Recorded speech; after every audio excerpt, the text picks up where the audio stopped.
1989, Tim Burton directed and heavily influenced Batman, as it was critically successful in terms of ticket sales and heavily respected by audiences as well as film critics. It was so influential for the Batman comics that it permanently changed how the public internationally views the character. From the films that were in Batman and Batman Forever, Harvey Dent, played by Billy D. Williams, was ordered by the Mayor Borg and Commissioner James Gordon to make Gotham a safer place for the residents to live within. The both of them looked into companies which were being used as fronts for organized crime by mafia boss Carl Grissom, but their efforts don't get enough evidence to have him convicted in a court of law. Grissom was later murdered by the Joker, and he takes over Grissom's front as he once again tries to use the law to convict and bring down the Joker, but this fails, and Batman fights against him for the fate of Gotham City itself.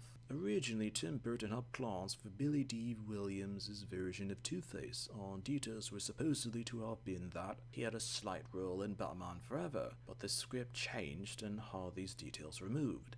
Circumstances further added that in Batman Forever, through a brief explanation, organized crime figure Sal Maroni threw acid onto Harvey Dent's face during a court hearing, and left him physically as well as mentally scarred. The whole incident breaks Harvey Dent's personality and becomes the criminal Two-Face. At the time of the portrayal, Harvey Dent, or Two-Face by Tommy Lee Jones, was considered one of the few decent acting choices depicted in the film. In the years and decades since the film's release, with the entire reinterpretation of the portrayal of Tommy Lee Jones's role as Harvey Dent is now considered negative, especially with what Tim Burton originally intended to do with Billy D. Williams' interpretation of Two-Face. The dislike of Tommy Lee Jones's role as Harvey Dent / Two-Face went even beyond reinterpretations of the film in later years. The director of Batman Forever, Joel Schumacher, actually mentioned that Tommy Lee Jones was a source of tension between other actors on set.